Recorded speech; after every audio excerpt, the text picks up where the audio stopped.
स्वागत है मित्रों हमारे चैनल दलित चेतना और दलित महिला कहानीकार में। पुस्तक की लेखिका हैं डॉक्टर सरोजनी वेडंगी। चलिए पुस्तक का आनंद लेते हैं। रजनीकृत राजो, शारीरिक शोषण की मूक कहानी। रजनी ने प्रायः नारी के दोहरे शोषण को चित्रित किया है। दलित स्त्री को दलित होने का मूल्य तो चुकाना ही पड़ता है, साथ ही उसे एक नारी होने का मूल्य भी चुकाना ही पड़ता है। राजो एक ऐसी ही दुखियारी लड़की की कहानी है। समाज के मूल्य पर यह एक आघात करने वाली कहानी है। बच्चों का संरक्षक ही जब उसका भक्षण करने की बात कहे तब नारी क्या करे? वह गृह शोषण की बात किससे कहे? फिर इस रूढ़िवादी समाज के विचार भी तो निराले होते हैं। वे कुछ सोचते समझते नहीं, केवल अपना निर्णय बता देते हैं। लेखिका ने ऐसी मर्मस्पर्शी परिस्थितियों का बखान प्रस्तुत कहानी में किया है। राजो की माँ नहीं है। 7 भाई बहन पिता हैं जिनके साथ वह रहती है। पिता शराबी है। 7 भाई बहनों की जिम्मेदारी उसी पर है।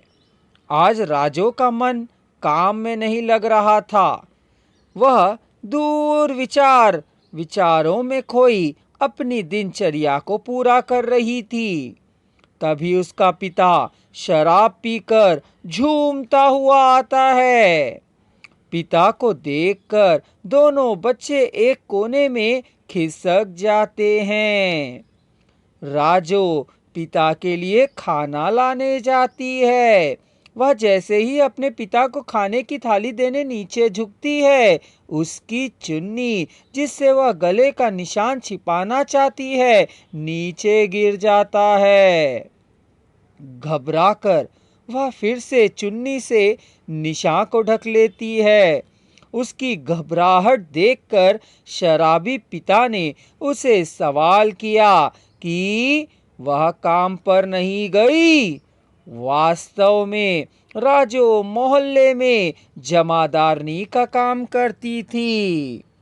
वही पुराने उनके पेशे जो इंसानियत के नाम पर कलंक हैं। आज भी लोग उन्हें उसी घिनौनी नजर से देखते हैं। मैल साफ करने वालों को भी मैल की तरह ही देखने का हमारे भारतीय परंपरा का सबसे गिरा हुआ तुच्छ नजरिया है। वह सफाई करने वाला ही हमारे स्वास्थ्य का रखवाला है।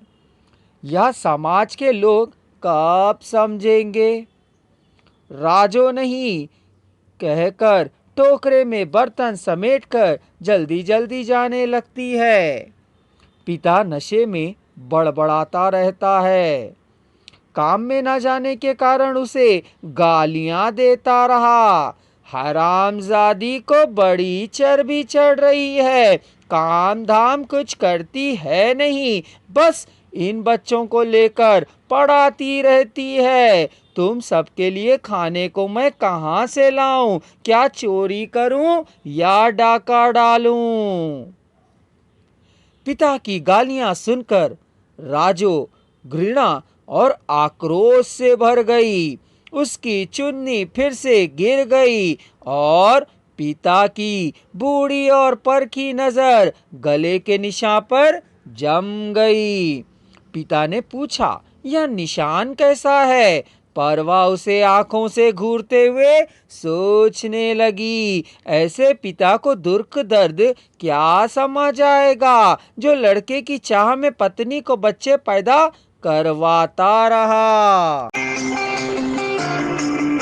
अगर आप संपूर्ण वॉइस को एक ही साथ सुनना चाहते हैं तो डिस्क्रिप्शन बॉक्स में दिए जा रहे लिंक को क्लिक कर लीजिए।